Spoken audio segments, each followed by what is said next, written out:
Dan,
ആളുകൾ ഇനിയും കുടുങ്ങി കിടക്കാനുള്ള സാഹചര്യമുണ്ടോ എന്ന സംശയമുണ്ട്. എന്തായാലും ആ തരത്തിൽ രക്ഷാപ്രവർത്തനം അങ്ങനെ നടക്കുന്നുണ്ട്. വയനാട്ടിൽ റെഡ് അലേർട്ടാണ്. അപ്പോൾ കൂടുതൽ ജാഗ്രത മലയോര മേഖലകളിലെ എല്ലാ നിർമ്മാണ പ്രവർത്തനങ്ങൾക്കും വേണ്ടി വരുമല്ലോ. പ്രത്യേകിച്ച് മണ്ണിടിച്ചിൽ, ഉരുൾപൊട്ടൽ സാധ്യതകൾ പ്രത്യേകിച്ച് 2 ജില്ലകൾ കോഴിക്കോടും വയനാട്ടിൽ ഇനിയുമുണ്ട് എന്നതാണ് മുന്നറിയിപ്പ്. അതിതീവ്ര മഴ കഴിഞ്ഞ ഏതാനും ദിവസങ്ങളായി വയനാട്ടിൽ തുടരുകയാണ്. അടുത്ത ദിവസവും അങ്ങനെ തന്നെ തുടർന്നേക്കുമെന്നുള്ള സൂചനകൾ കാലാവസ്ഥാ നിരീക്ഷണ കേന്ദ്രം നേരത്തെ നൽകിയതാണ്.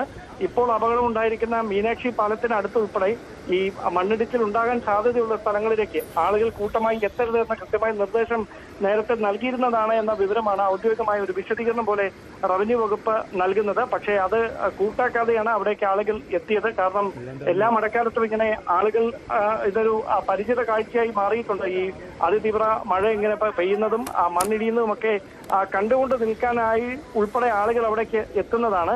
പക്ഷേ ഇത്തവണ അതൊരു വെറും ഒരു കാഴ്ച മാത്രമായി മാറിയില്ല, അതൊരു ദുരന്തത്തിലേക്ക് വഴിമാറുന്ന തരത്തിലായി കാര്യങ്ങൾ. ഭാഗ്യം കൊണ്ട് മാത്രമാണ് കൂടുതൽ അപകടം അല്ലെങ്കിൽ കൂടുതൽ ആളുകൾക്ക് ജീവൻ നഷ്ടപ്പെടുന്ന സാഹചര്യം ഉണ്ടാകാതിരുന്നത്. കാരണം ഈ ബസ്സിനടുത്തുൾപ്പെടെ കൂട്ടമായി ആളുകൾ കൂടി നിൽക്കുന്നുണ്ടായിരുന്നു. നിമിഷങ്ങൾക്കുള്ളിലാണ് ഈ മണ്ണിടിഞ്ഞ് വീഴുന്നത്.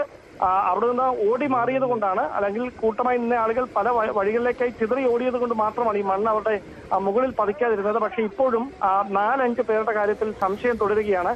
അതുകൊണ്ട് തന്നെയാണ് അതുമായി ബന്ധപ്പെട്ട വ്യത്യസ്തമായ അഭിപ്രായങ്ങൾ ഈ ദൃക്സാക്ഷികളടക്കം നൽകുന്ന പശ്ചാത്തലത്തിൽ ഈ വിദഗ്ധമായ പരിശോധന അല്ലെങ്കിൽ ഈ മണ്ണ് നീക്കം ചെയ്തുള്ള പരിശോധന വേണമെന്നൊരാവശ്യം ഉണ്ടായതും അങ്ങനെ NDRF സംഘം അവിടേക്ക് എത്തുകയും ചെയ്യുന്നത്. പക്ഷെ നിലവിൽ നേരിടുന്ന ഒരു വെല്ലുവിളി ഈ അപകടമുണ്ടായ മീനാക്ഷി പാലത്തിലേക്ക് അടുത്തേക്ക് എത്തണമെങ്കിൽ അത് മേപ്പാടി ചൂരൽമല റോഡിലൂടെ സഞ്ചരിച്ച് മാത്രമേ എത്താൻ കഴിയൂ. ചൂരൽമലയിൽ നേരത്തെ വലിയ ദുരന്തമുണ്ടായ സ്ഥലത്ത് നിന്ന് 5.5 കിലോമീറ്ററാണ് ഇപ്പോൾ ഈ അപകടം ഉണ്ടായ സ്ഥലത്തേക്കുള്ള ദൂരം. പക്ഷേ ഈ ഇടുങ്ങിയ വഴിയിൽ നേരത്തെ മുതൽ തന്നെ ഗതാഗത തടസ്സമുണ്ടായിരുന്നു. ഇപ്പോൾ ഇങ്ങനെ ഒരു പ്രതിസന്ധി കൂടി ഉണ്ടാകുക ചെയ്തതോടെ അത് വലിയൊരു രൂക്ഷമായ പ്രതിസന്ധിയായി മാറുകയാണ്. വാഹനങ്ങൾക്ക് പോകുന്നതിന് ജില്ലാ ഭരണാധികാരി ഉൾപ്പെടെയുള്ളവർക്ക് അവിടേക്ക് എത്തുന്നതിനും അതൊരു വലിയ തടസ്സമായി മാറിയിട്ടുണ്ട്. അതുകൊണ്ട് നിലവിൽ ഈ വാഹന ഗതാഗതം പുനഃസ്ഥാപിച്ചുകൊണ്ട് രക്ഷാപ്രവർത്തകർക്ക് അടിയന്തരമായി ഈ മീനാക്ഷി പാലത്തിന് അടുത്തേക്ക് എത്തിക്കാനുള്ള ഒരു നീക്കമാണ് ഇപ്പോൾ നടന്നുകൊണ്ടിരിക്കുന്നത്. ആദ്യം മണ്ണിടിഞ്ഞതിന് പിന്നാലെ നടത്തിയ തെരച്ചിൽ കണ്ടെത്തിയ ആളുകളെയാണ് മേപ്പാടി മിംസ് ആശുപത്രിയിലേക്ക് മാറ്റിയിരിക്കുന്നത്. അവിടെ 6 പേർ ചികിത്സയിലുണ്ടെന്നാണ് വിവരം. ഒരാളുടെ മരണമാണ് ഔദ്യോഗികമായി ഇപ്പോൾ സ്ഥിരീകരിക്കാൻ കഴിയുന്നത്. പക്ഷേ അപകട സാഹചര്യം ഇപ്പോഴും നിലനിൽക്കുകയാണ്. അതുകൊണ്ട് സൂക്ഷ്മതയോടെ മാത്രമേ രക്ഷാപ്രവർത്തനം അവിടെ നടത്താൻ പാടുള്ളൂ എന്ന നിർദ്ദേശം കൂടി ജില്ലാ ഭരണകൂടം നൽകി കഴിഞ്ഞിരിക്കുകയാണ്.